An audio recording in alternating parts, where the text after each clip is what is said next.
त्याई कंठी माला। फिर भजन में मन ही नहीं लगता, बीच का सुमेरु देखते हैं कि कितनी दूर रह गया है, फिर उसको ऐसे खींचेंगे जैसे कुआं से पानी खींचा जाता था।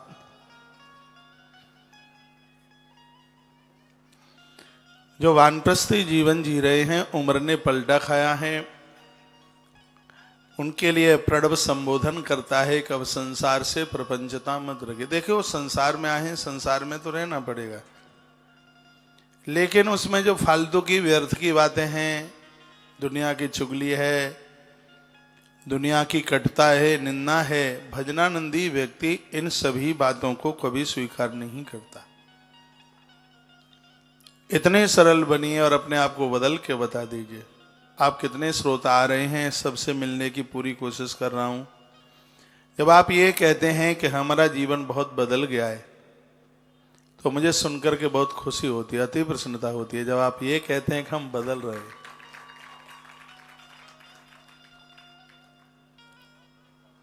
बदलिए, अपनी जिंदगी का एक इंडेक्स बनाइए। सुबह भोर से लेकर के रात्रि तक मैं कभी नहीं कहता कि आप रिश्तेदारी में जाइए। आप रिश्तेदारी में जाइए, अपनी माला झोली लेके जाइए, अपना पंचपात लेके जाइए, अपना छोटा सा आसन लेके जाइए, रोली चंदन जो भी कुछ लगाते हैं वह भी ऐसे लेके जाइए जैसे साध्वी माताएं अपना इंगूर, महावर और सब श्रृंगार का सामान लेके जाती हैं। इसको भी आप वैसे ही लेकर के चलिए, परम वैष्णव बन के बताइए। जब किसी साधु से आप मिलें तो सामने वाला पूछ ले कि आप कौन गुरु के चेला हैं। आपके वेशभूषा को देख करके कभी इस्कॉन जाना और उन अंग्रेजों को देखना। और अब तो यह है वो बाहर से भी बदल रहे हैं, वो अंदर से भी बदल रहे हैं। ये पहले काले लोगों को बहुत द्रोह करते थे, बहुत हीन भावना से देखते थे, और अब वह बातें नहीं है। वो उनसे घुल मिल करके रहते हैं, उनके साथ सत्संग करते हैं, उनसे सीखते हैं। प्रभुपाद स्वामी जी ने इतना प्रचार किया, वो प्लेटफार्म बना के चले गए। यह मानना पड़ेगा, इससे हमारे हिंदुत्व को बहुत बड़ी शक्ति मिली है, बहुत बड़ी ताकत मिली है। आप परम वैष्णव तो तब हैं जब अपने पूरे गली और मोहल्ले को बदल करके रख दें। अरे गली मोहल्ला तो बहुत दूर की बात रही, आपसे अपना घर नहीं बदल रहा है, आपसे अपना बेटा बेटियों में बदलाव नहीं आ रहा है, और मैं पूरी दुनिया को बदलने की कोशिश में लगा हुआ हूं। ये बिल्कुल हो जाएगा जब आप सब अपने अपने घर को बदलने की जिम्मेवारियां ले लें। आप अपने बच्चों को लेकर के आते हैं और वो बच्चे मुझे मिलते हैं, कितना अच्छा लगता है जब आप कहते हैं आज हमारे इस बेटे का जन्मदिन है। मैं उनके माथे पर, भाल पर तिलक करता हूं, चावल लगाता हूं,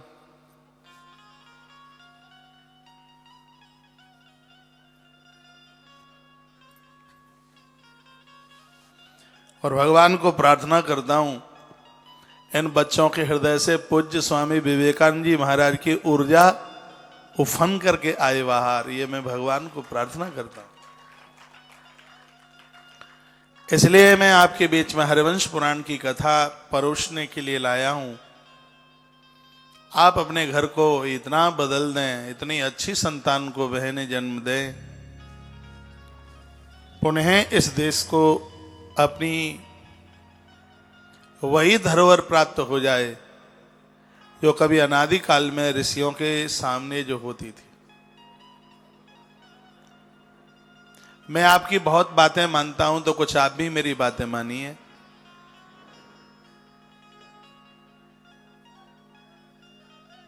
थोड़ी सी छोटी सी बातें, मैंने आज ग्रंथ में बड़ी नई बात पढ़ ली और मैं बड़ा गदगद हूं। ये सुन के आपको अच्छा लगेगा। वो बात यह है कि जब सूर्य अस्तांचल की तरफ होता है और उस समय घर की देवियां बाहर नहीं, अपने घर में मंदिर में तुलसी के सामने दिया जला रही होती हैं, लक्ष्मी माता उस देवी को प्रणाम कर रही होती है, और लक्ष्मी माँ कहती है, देवी मुझे तेरे घर में 6 फीट जगह चाहिए रहने के लिए। मैं तेरे घर में किसी भी प्रकार की कमी नहीं रहने दूंगी। आप कहीं भी दिन में हैं, संध्या के समय गोधूली की बेला में अपने घर में रहिए। उस समय नारी का घर में होना बहुत ही ज्यादा शुभता का प्रतीक है। सहेली सखी के यहाँ हो तो वहां से भी आ जाइए। कोई पुजारी मंदिर के टाइम पर, उसको पता है कि मंदिर खुलने का समय 4 बजे है, वो कहीं भी हो, लेकिन उस समय वो मंदिर के कपाट के पास पहुंच ही जाता है। संध्या का समय ऐसा है। देखो ग्रंथों ने कितनी सुंदर बात कही, सुबह की पूजा की जिम्मेवारी मर्दों की है। घर में सुबह पूजा नहीं होती, संपूर्ण दोष पुरुषों को लगता है। और घर में रात्रि को संध्या आरती नहीं होती, 100% दोष माताओं को लगता है। देखो इस बंदर को क्या परोस करके चकाचक लगा हुआ है, देखो। आज की तस्वीर है, वो भी अपनी मस्ती में। ये सब श्रेय आपको जाता है। ये आप यहां तक पहुंच रहे हैं, पूरा देश नहीं आ पाया, तो आप फिर भी काफी संख्या में आप पहुंच रहे हैं। और ये मुझे विश्वास है कि यहां पहुंचकर आपको अच्छा तो लग रहा होगा। ये तो नहीं लग रहा होगा कि टीवी पर सब बातें बनावटी हैं, यहां कुछ ऐसा दिखता नहीं है। मुझे विश्वास है ऐसा तो नहीं लगता होगा। सगुन मिल रहा है, आनंद मिल रहा है। थोड़ी सी व्यवस्था और शुरू हो जाए, थोड़ी सी और व्यवस्था हो जाएगी। सुबह 10 बजे से लेकर के रात्रि के 10 बजे तक 10 मिनट के लिए भी ये भंडारा तुलसी वन आश्रम के सामने से बंद नहीं होगा। 10 मिनट के लिए भी। जैसे ही पानी का प्लांट लग जाता है, वृंदावन की परिक्रमा 12 किलोमीटर की है। हर 2 किलोमीटर पर पानी के बिसलेरी वाले, ये पानी के बड़े बड़े काउंटर लगे हुए होंगे। आश्रम का यह काम, यह हजारों बोतल रखी होंगी वहां। जितना जिसको जरूरत है वो बोतल उठाए पिए। कूड़ेदान रखे होंगे बड़े बड़े। सोई गोवर्धन की परिक्रमा में और सोई वृंदावन की परिक्रमा में तुलसी वन आश्रम ये काम करेगा, और ये बहुत जल्दी कर देगा जैसे ही प्लांट चालू होता है, क्योंकि यहाँ गर्मियों में पानी की बड़ी दिक्कत होती है। बोतल 20 रुपए की आती है, सबके लिए संभव नहीं है वह खरीदना, लेकिन एक टाइम यह आएगा। तो मैं बहुत भावुक आदमी हूं, और इतना जब खुश होता हूं तो मेरे मुंह से उतर आवाज नहीं निकलती। इन सब कार्यों को देख करके मैं इतना अभिभूत हूं। इन्होंने सुबह की बनी हुई पूड़ी थोड़ा जल्दी बन गई थी और वो पलट दिया था उसके ऊपर, पूड़ियों के ऊपर। मैंने कहा अरे ये तो इतनी ठंडी है। मैं दौड़ करके रसोई में पहुंचा, भी थोड़ी देर पहले की बात है। हमने कहा ये पूड़ी इतनी ठंडी कैसे है? बोले कि वो सबसे पहले बनाई थी, उसको उठा के ले गए। मैंने कहा ये पूरा भरा धरा है, कोई रिश्तेदार विशेष आ रहे हैं उनके लिए है क्या? पूरा भरा धरा था, वहां क्विंटल पूड़ी होगी उसमें। बोले नहीं ये लेके ही नहीं गए। मैंने फटाफट उस पतीले को उठवाया और उसको रखवाया। मैंने कहा ऐसे भी तो वृद्ध लोग हैं जिनके दांत काम नहीं कर रहे हैं, ये रखिए। ये कोई नंबर बनाने के लिए नहीं है, ये हृदय की भावना है। जो आप टेलीविजन पर सुनते हैं, निश्चित रूप से यहाँ पहुँच करके भी ये सब अभिभूति आपको बिल्कुल यहाँ होती होगी। इसमें बिल्कुल दिखावा नहीं है, सब ओरिजिनल असली है। भगवान कृपा करे अक्षय तृतीया तब आवे। 3 मई को हम गौ हॉस्पिटल का भगवान की कृपा से मुहूर्त कर रहे हैं, और ये समय तब आवे उससे पहले पूरा तो गोवर्धन की परिक्रमा और पूरी वृंदावन की परिक्रमा, हर 2 किलोमीटर पर पानी के बड़े बड़े काउंटर सुबह ही जहां रख दिया जाए, पूरे दिन भर आदमी जल पीता रहे। मैंने बड़े बड़े दानों की महिमा पढ़ी है ग्रंथों में। लेकिन जलदान तो हकीकत में एक बहुत बड़ा काम है। एक बार जयकारा लगाएंगे हमारे संग। जब भी आपको टाइम मिले, यज्ञ बहुत अद्भुत हो रहा है, थोड़ा गौशाला की तरफ भी टाइम मिला करे तो उधर आप चले जाए करें। आज से तो आवाज साफ नहीं आ रही है, ऐसा बता रहे हैं। हाँ, कलश आज ही रख लीजिएगा। जो जजमान बने हैं, आज से भागवत आरंभ हो रही है, और मैंने तो आपको यह बोला है कि पूरा जजमान बनने की सामर्थ्य नहीं है तो उसमें सहयोगी जजमान बन जाए। उसकी सहयोग राशि भी मैंने यहाँ से आपको निवेदित कर दी है। सहयोगी जजमान के लिए तो मैं रोज बोलता रहूँगा।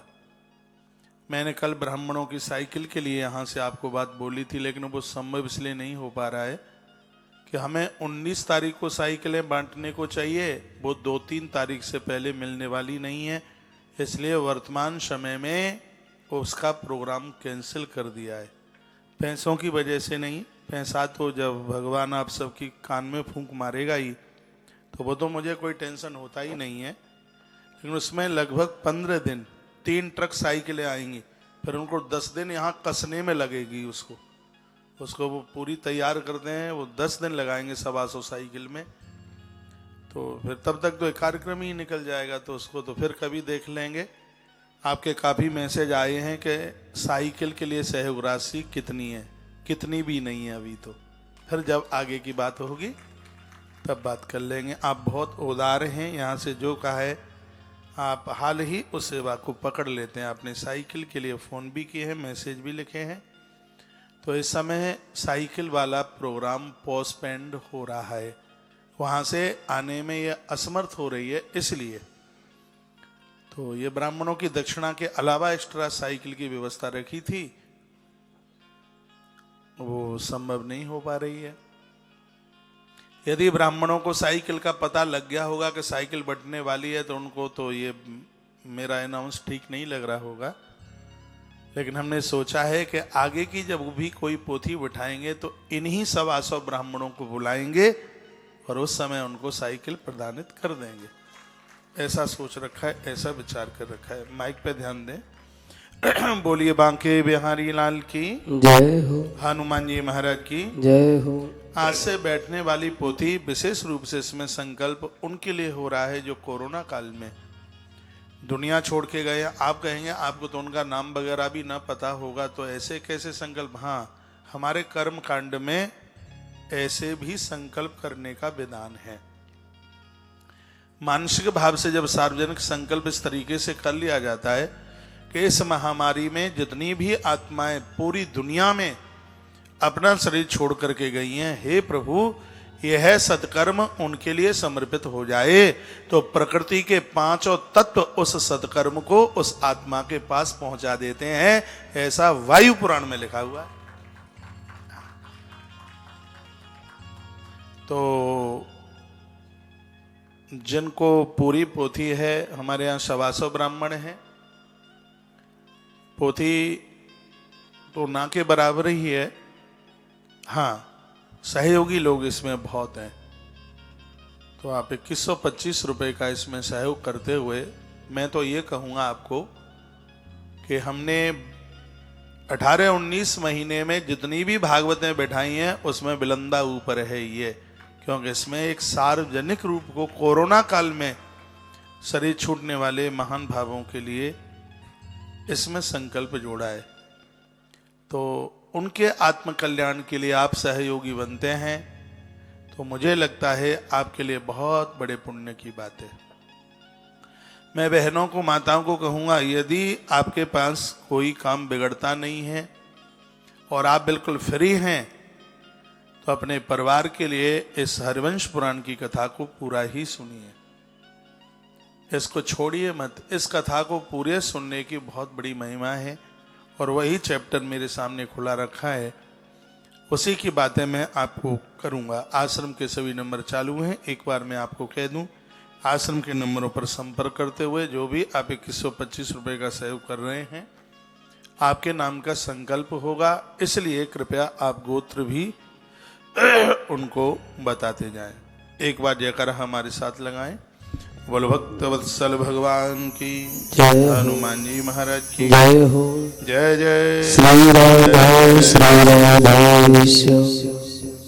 व्रतेन दीक्षामाप्नोति इति मंत्रेण वक्तु दक्षिणा कर्मूढे रक्षाबंधनम कार्यक्रम ब्राह्मणेन सूत्राणाम रक्षाबंधनम कार्यक्रम।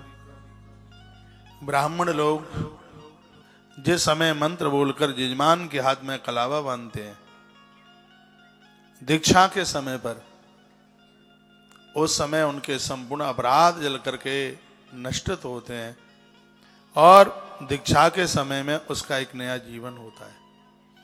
वर्णन है कि दीक्षा लेकर के पुराण सुना जाए तो उसकी बहुत बड़ी महिमा है, बहुत ज्यादा महिमा है उसकी। भागवत जी में भी ये लिखा है, विष्णु दीक्षा वीणानाम। भागवत का एक श्लोक बोल रहा हूं। आज भागवत जी की भी कथा है 11वें स्कंद की, जो कि 4 बजे शुरू होगी, 4 से 7 बजे संस्कार टीवी पर, जिसका लाइव टेलीकास्ट है, उसको भी आप जरूर सुनिएगा। भागवत जी का श्लोक है, विष्णु दीक्षा वीणानाम न अधिकारम कथा श्रवे। उसमें तो लिखा है कि दीक्षा के बिना तो कथा सुनने का अधिकार ही नहीं है। अब फिर सोचा जाएगा कि हमारा तो कोई गुरु ही नहीं है, फिर हमने तो बहुत कथाएं सुनी हैं, फिर अब क्या हो? भगवान को गुरु रूप में स्वीकार कर लें। हाँ, समाधान के लिए तो कोई साधु ही समाधान करेगा, भगवान आपसे बात करने को नहीं आएगा। फिर परमात्मा को क्यों गुरु बनाए? एक ये प्रश्न उठता है। तो इस प्रश्न का जवाब है कि जिनको गुरु नहीं है वो इस समय परमात्मा को अपना गुरु बना लें और वही भगवान किसी न किसी गुरु से तुम्हें तुम्हारी मुलाकात करा देगा और उस समय फिर आपको दीक्षा लेने का सौभाग्य मौका प्राप्त हो जाएगा। जब तक कोई साधु नहीं मिल रहा है, कोई महात्मा नहीं मिल रहा है, कोई गुरु नहीं मिल रहा है, तो आप ईश्वर को, राम कृष्ण हनुमान भूत प्रेतों को छोड़ करके इन देवताओं को गुरु बना लीजिए। बड़ा सुंदर वर्णन है कि वही भगवान इतनी बड़ी कृपा कर देंगे कि किसी न किसी महात्मा से मुलाकात करा देंगे, फिर उनसे मंत्र ले लेना, इसी में बेड़ा पार है। बोले आनंद विहारी लाल की जय हो। पुराण पूजनम प्रोक्तम वेदना षोडशेन तु। वक्ता जब कथा आरंभ करे तो वो पुराण का पूजन करे। आप मुझे यहाँ देखते हैं, मैं कथा आरंभ करने से पहले ग्रंथ का पूजन करता हूँ, पुराण का पूजन करता हूँ। यजमान रोज ना कर पावे तो कथा के समापन पर पुराण का पूजन जरूर करे।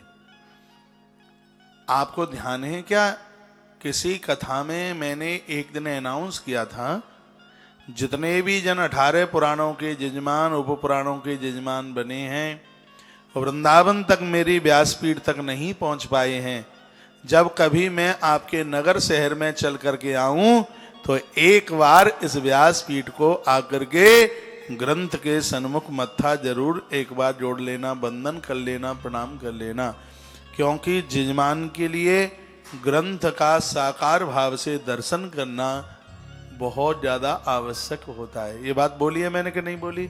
बिल्कुल बोली होगी। और 18 पुराणों की कथा करके इसलिए पूरे भारतवर्ष में मेरा भ्रमण है, कहीं न कहीं तो मेरी आपसे मुलाकात हो ही जाएगी, कहीं न कहीं हो जाएगी मुलाकात। व्यासपीठ तक आपको आने का सौभाग्य प्राप्त हो ही जाएगा। बोलो भक्त वत्सल भगवान की जय हो। हनुमान जी महाराज की जय हो। जय जय श्री राधा श्री राधेश। अपने हाथ को बिना कलावे के ना रहने दें। अविवाहित कन्याओं के हाथ में सीधे हाथ में कलावा बांधा जाता है। विवाह के बाद में नारी के बाएं हाथ में कलावा और पुरुष के दाएं हाथ में ही कलावा होता है। ये जिसको मोली कहते हैं, इसको रक्षा सूत्र कहते हैं। इससे आयु बढ़ती है, इससे उम्र बढ़ती है। जन्म पत्री में किसी ने यह कह दिया है कि उम्र कम है, कोई खटका है, चोटी से लेके तलवे की जितनी लंबाई है उतना बड़ा कलावा बेल पत्र की तने के ऊपर, जिसको पिंडी कहते हैं, बेल वृक्ष के तने पर बांधने से आयु बढ़ती है, उम्र बढ़ती है। पीपल और बट के वृक्ष से बांधने पर आरोग्यता बढ़ती है, बीमारी खत्म होती है। ये कलावे की इतनी बड़ी महिमा है। नवीन गाड़ी का, जब कोई नई गाड़ी का पूजन किया जाए, गाड़ी की लंबाई कितनी है उतना बड़ा कलावा तोड़कर उसकी स्टीयरिंग पर बांध दीजिए। भगवान की कृपा से गाड़ी टकराएगी नहीं, कोई ऐसी दिक्कत नहीं होगी। ये तो विधान हमारे कर्मकांड में है सब। ये तो सगरी बातें लिखी हैं।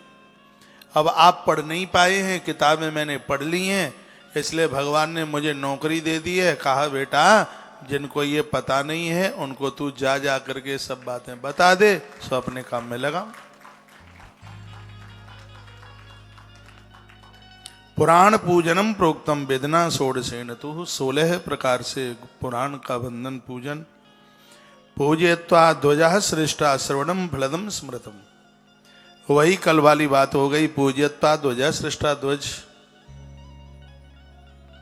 श्रेष्ठ ब्राह्मण के द्वारा श्रवण करने पर फलदम स्मृतम, इस कथा का पूरा फल प्राप्त होता है।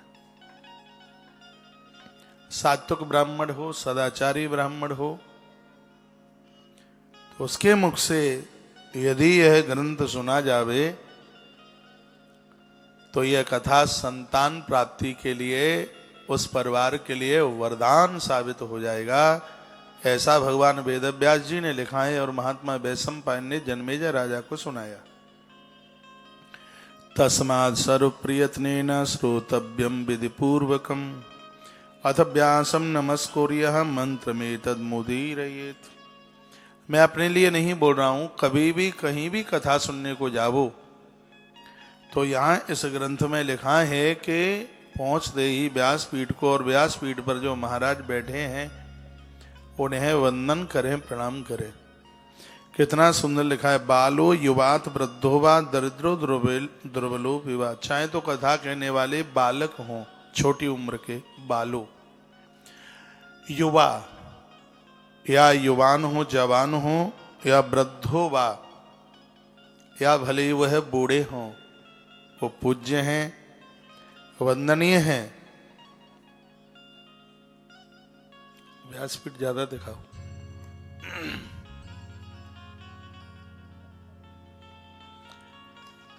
भूसा की गाड़ियां तो 5-7 रोज ही ट्रक खाली होते हैं। अब मैं क्या बोलूं, बार बार दिखलवाऊं, बार बार दिखवाऊं भूसा की गाड़ी, कि वैसे ही पता लग जाएगा कि भूसा खाली होता ही है, गौशाला में होता ही। आपके मैसेज में लिख के आता है बार बार कि महाराज जी को ज्यादा दिखाइए। बिल्कुल व्यासपीठ ही ज्यादा दिखेगी। मैं अपना काम कर रहा हूं और आप अपने काम में लगे रहिए। हर प्रकार से हमें गोवंश का उत्थान करना है, हर प्रकार से। कल मैंने मेरठ तक टेलीफोन किए गौ माता के लिए। जो गन्ने का जो ऊपरा भाग होता है, इससे कैल्शियम की कमी नहीं होती। गाय की देह में वो कलीली आप जानते हैं, वो ऐसे कीड़े होते हैं जो खून पी जाते हैं, वो नहीं लगते। मेरठ यहां से बहुत दूर है। इतना ध्यान है। अब ये बीच बीच में इसलिए ये सेवा के तस्वीरें आपको दिखाते रहते हैं कि आप कहीं इन सेवा कार्यों को भूल न जाएं। इसलिए बीच बीच में ये फोटो, ये तस्वीरें डाल देते हैं। और कोई बात नहीं, आपका मैसेज आया है कि भूसा की गाड़ी तो हमें पता है कि आश्रम में बहुत जरूरत पड़ रही है, लेकिन भूसा के संग संग महाराज जी को भी दिखाते रहिए। हाँ, मैं तो आपको देख ही रहा हूं, तो भूसा की गाड़ी में आपकी जरूरत है, इसलिए बीच बीच में तस्वीरें आ जाती हैं। कोई बात नहीं है। बोलो बांके बिहारी लाल की जय हो। श्री हनुमान जी महाराज की। अब सब तरह के मैसेज हैं। कहा कि हमारा बेटा बैठा हुआ है मंकी देखने के लिए, बंदर दिखवा दो। अब बताओ क्या करें। एक में लिखा है कि व्यासपीठ दिखाओ, एक में लिखा है मंकी दिखवाओ। हमारे छोटे बच्चे बंदर देखने के लिए बैठे हैं। हेलो, देख लो भाई प्रवीण। बोलो बांके बिहारी लाल की, जय हो श्री हनुमान जी महाराज की जय हो। जय जय। श्री राधे श्याम। बड़ा सुंदर श्लोक बोल रहा हूं, सुनिए। बालो युवात वृद्धो वा दरिद्रो द्रबलो विवाह। हरिवंश पुराण सुन लिया, संतान हो जावे, ये कन्फर्म कम है। हरिवंश पुराण सुनते समय जो इसकी परिपाटी, जो नियम बनाया है, इस नियम के साथ में सुन लिया जाए तो सफलता 100% सिद्धि के लिए है। वर्णन है इसमें, यह है नियम के साथ।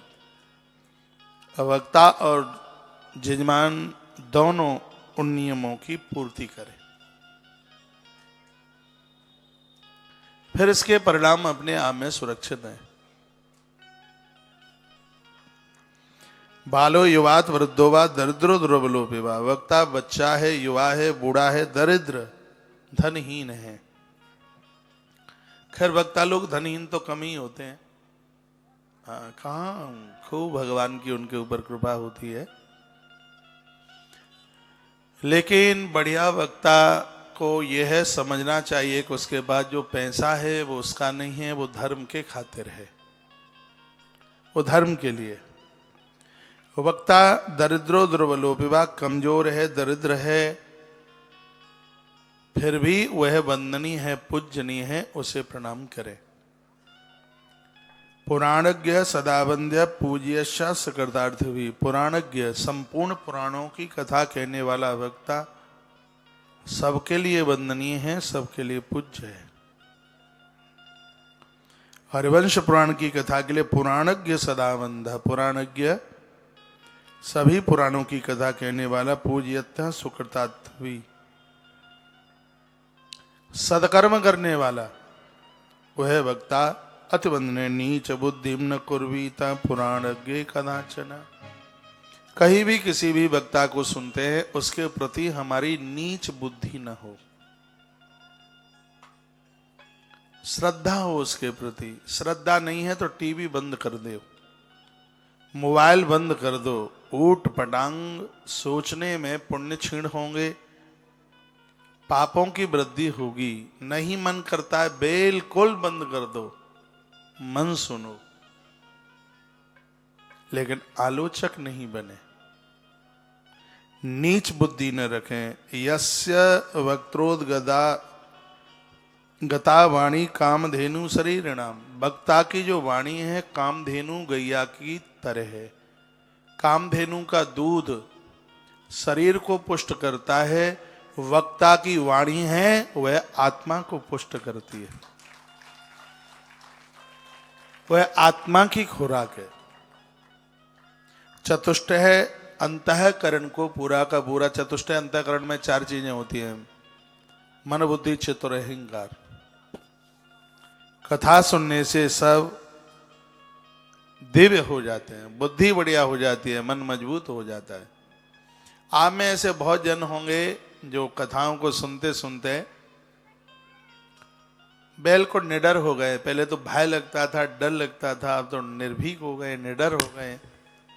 पहले तो बड़ा भय लगता था, जी सालिग्राम घर में रखेंगे कहीं चौपट ना हो जाए, ये ना हो जाए, वो ना हो जाए, और पता नहीं क्या क्या डराने डरूने वाली बातें बोलते हैं।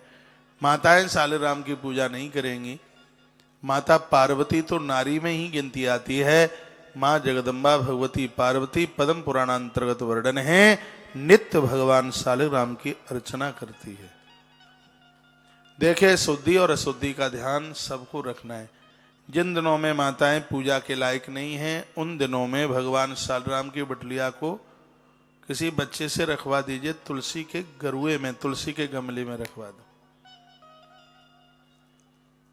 वहां रखवा दीजिएगा। और मैंने तो यहां तक पढ़ा है नारद पुराण में, घर में कोई और है नहीं, सिर्फ माताएं हैं। ऋतुमती काल में वो पूजा के लायक नहीं है। पूजा उस समय घर में नहीं होती तो भी पूजा करने का पूरा ही फल मिलता है, कहीं भी बिल्कुल कोई कटौती नहीं है। ऐसा भी तो वर्णन है। मार्कंडेय पुराण में लिखा है कि अनुष्ठान के बीच में, पूजा के बीच में यदि कहीं ऐसी पोजीशन बन जाती है, तो उस समय नारी को किंचित मात्र भी दोष नहीं लगता पूजा हवन यज्ञ छोड़ने में, और उसको छोड़ देना ही चाहिए, देवी देवताओं को स्पर्श न करे। तो हमारे ग्रंथों में तो बड़ी सहूलियत ही बताई। अब आप ये सोचे नहीं जी हमारे तो 8 दिन तो पूजा पाठ में निकले ही गए, अब तो एक ही दिन है, ये तो सब वैसी थोतली बातें, ये सब कुछ नहीं होता, तो अपराध जघन्य हो जाएगा। छोड़ देना ही चाहिए। नीच बुद्धिम न कुर्वीता पुराणज्ञ कदाचन। नीच बुद्धि न रखें परमात्मा के प्रति, भगवान की कथाओं के प्रति। अपने घर में बच्चों को थोड़ा समझाइए, उन्हें बोलिए, कहिए बेटा आस्था के बिना काम नहीं चलेगा। कोई चाहे जितना भी बड़ा आदमी बन जावे, अंत में बात एक ही है, राम नाम सत्य है, सिर्फ भगवान ही सत्य है, और तो सब व्यर्थ है, और तो सब गप है। ईश्वर ही सत्य है, सत्य ही ईश्वर है, इसके बिना किसी का काम चल नहीं सकता। रावण के पास कितनी संपदा है, सीता हरण की कथा का मतलब क्या है? रावण ने भक्ति का हरण किया, क्योंकि उसे भी भगवान राम की आवश्यकता थी। उस रावण की चर्चा कर रहा हूं, काल जिसकी पार्टी से बना, इंद्र जिसके घर में जल भरे, पवन झाड़ू लगावे, ब्रह्मा जिसे वेद पढ़ाने के लिए आवे, उस रावण को भी प्रभु राम की आवश्यकता पड़ी। तो मुझे और आपको ईश्वर की जरूरत क्यों नहीं है?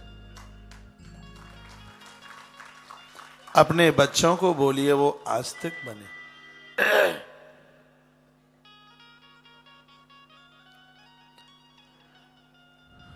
शाकाहारी बने, जीव हत्या ना करें। इस बात के ऊपर मैं बहुत जोर दे रहा हूं। जीव की हत्या बहुत हो रही है।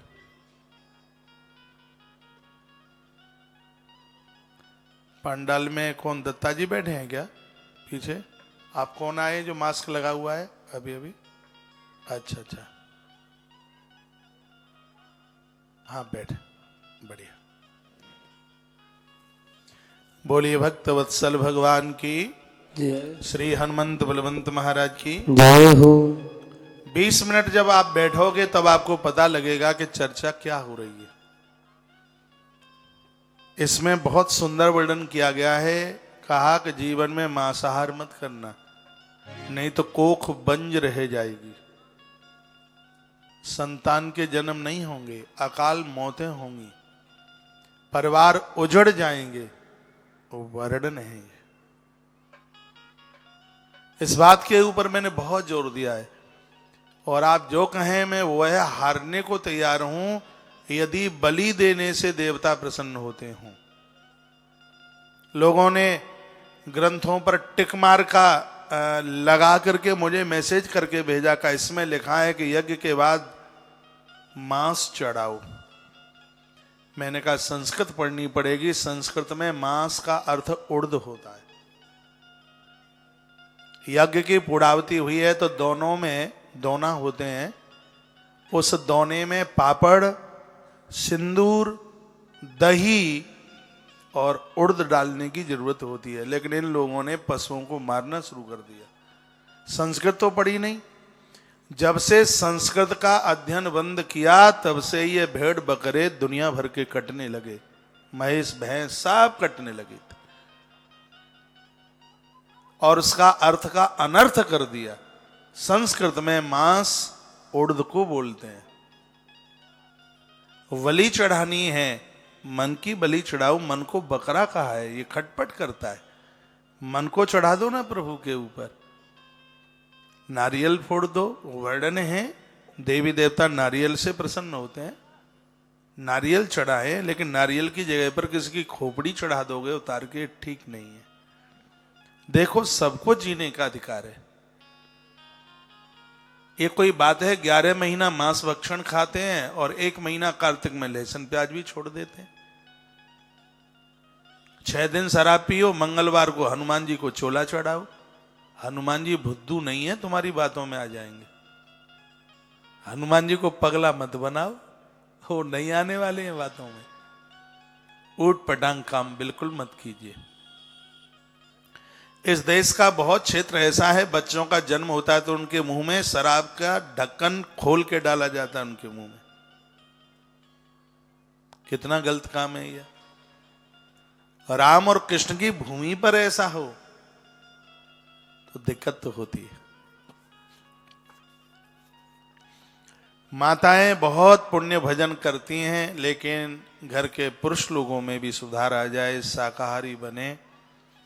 मुझे ऐसा लगता है कि कोख कभी नहीं खाली रहेगी। अब आप में ऐसे बहुत जने हैं जिनके घर में लहसुन और प्याज का भी परहेज है और संतान नहीं है। उसमें एक प्रारब्ध जुड़ा हुआ है। यही बात तो इसमें है बोली गई है कि हरवंश पुराण की जो कथा है इन अपराधों से मुक्त करती है।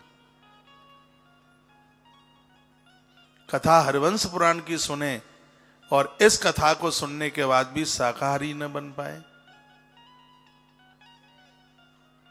मैसेज में लिख के आ रहा है कि फोटो बहुत ज्यादा काली आ रही है। थोड़ी ये 3 लाइटें गड़बड़ हो गई हैं, शाम तक ठीक हो जाएंगी। यहां से कुछ साफ हो जाए तो देख लो है? देखो कैमरे से देख लो, कुछ हो जाए साफ सुथरा। बोलो बांके बिहारी लाल की, हनुमान जी महाराज की जय हो। जय जय श्री राधे श्री राधे श्री राधेश्याम। गुरुवः सन्ति लोकस्य जन्मतो गुणतश्चये तेषामपि च सर्वेषां पुराणज्ञ परो गुरु। एक बड़ी सुंदर बात कही है। कथा तब समझ में आवेगी हमारा गुरु कोई हो। जब व्यासपीठ से किसी महापुरुष को हम सुनते हैं तो उसके प्रति हमारे गुरुतत्व भाव होगा, तो पुराण की गाथा हमारे हृदय में उतर के आ जाएगी। उनके प्रति गुरुतुल्य भाव हमारा हो। भवकोटि सहस्रेषु भूता भूताज शीदते यो ददात पुण्य वृत्तम को न्यस्तत् तस्मात् परो गुरु। कोटि करोड़ों करोड़ों हजारों जन्मों में बारंबार उत्पन्न होकर के कष्ट पाने वाले जीव का भी पुराणों की कथा सुनने से उद्धार आत्मकल्याण हो जाता है। ये बात मुझे बहुत अच्छी लगी।